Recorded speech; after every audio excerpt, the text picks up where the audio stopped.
فی ھدی للمتقین صدق اللہ العظیم۔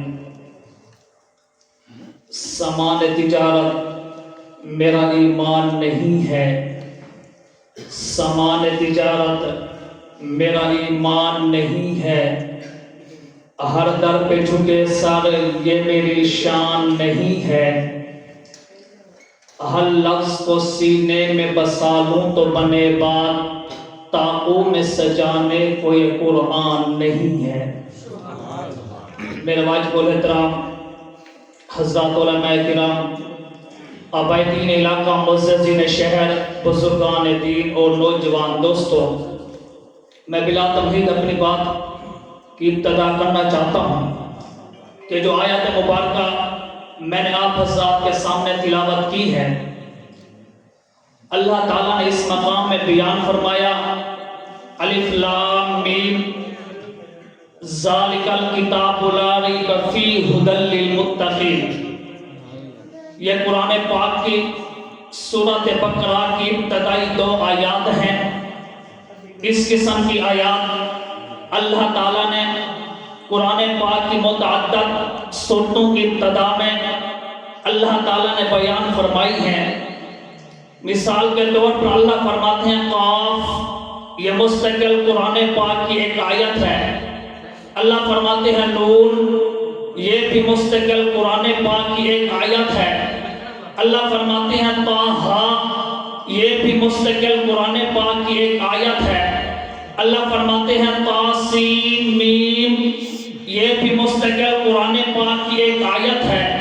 اللہ فرماتے ہیں قاف ہا یا عین صاد، یہ بھی مستقل قرآن پاک کی آیات ہیں۔ کیا مطلب؟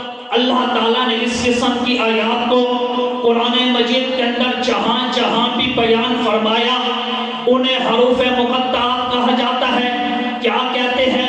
حروف مقطعات کسے کہتے ہیں؟ حروف مقطعات کا معنی کیا ہے؟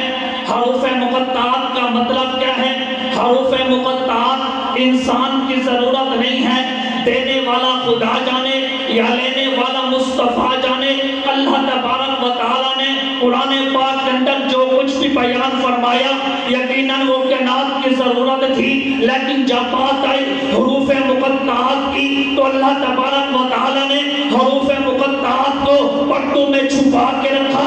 یہ امت کی ضرورت نہیں تھی، رب العلا جانے یا شمس الضحیٰ جانے، لیکن علماء کرام نے لکھا ہے کہ اللہ تبارک و تعالیٰ نے سورۃ بقرہ کی پہلی آیت الف لام میم، خاص اس آیت کے اندر اللہ تبارک و تعالیٰ نے 3 الفاظ، 3 حروف کے ساتھ 3 خاص چیزوں کو اللہ نے بیان فرمایا۔ اللہ فرماتے ہیں الف لام میم، الف سے مراد اللہ کی ذات ہے، لام سے مراد جبریل امین کی ذات ہے، میم سے مراد جناب محمد مصطفیٰ صلی اللہ علیہ وسلم کی ذات ہے۔ گویا کہ رب تعالیٰ نے قرآن پاک کے ابتدا کے اندر ہی اس قرآن کا تعارف یوں دیا کہ یہ وہ قرآن ہے جسے بھیجنے والا اللہ ہے، لے کے آنے والا جبریل امین روح اللہ ہے، اس کو لینے والا جناب محمد الرسول اللہ ہے۔ اور جس قرآن کا یہ تعارف ہو کہ اسے اللہ نے بھیجا، جبریل امین لے کر آئے، جناب محمد مصطفیٰ صلی اللہ علیہ وسلم کے سینے کے اوپر اللہ نے اس قرآن کو نازل کیا۔ اس قرآن کے بارے میں رب اعلان کرتے ہیں ذالک الکتاب لا ریب فیہ، اس قرآن میں کوئی شک نہیں، جس قرآن کے بارے میں آپ یہ سن چکے ہیں کہ اسے اللہ نے بھیجا، جبریل امین لے کر آئے، جناب محمد مصطفیٰ صلی اللہ علیہ وسلم کے سینے کے اوپر اللہ نے اس قرآن کو نازل کیا۔ اس قرآن کے بارے میں رب اعلان کرتے ہیں ذالک الکتاب لا ریب فیہ، اس قرآن میں کوئی شک نہیں ہے۔ من کوئی آدمی سادہ لوگ مسلمانوں کو پھسلانے کی کوشش کرے کہ قرآن کا چوتھا حصہ غائب ہو گیا، رب اعلان کرتے ہیں ذالک الکتاب لا ریب فیہ، اس قرآن میں کوئی شک نہیں۔ یاد رکھیں جس قرآن کو بھیجنے والا اللہ ہے، لے کے آنے والا جبریل امین اللہ ہے، جس قرآن کو اللہ نے محمد کریم کے سینے پہ بھیجا، اس قرآن کے بارے میں رب اعلان کرتے ہیں ذالک الکتاب لا ریب فیہ۔ نہ قرآن کی سورتوں میں شک ہے، نہ قرآن کی آیاتوں میں شک ہے، نہ قرآن کے زیر و زبر میں شک ہے۔ میں چہرے دو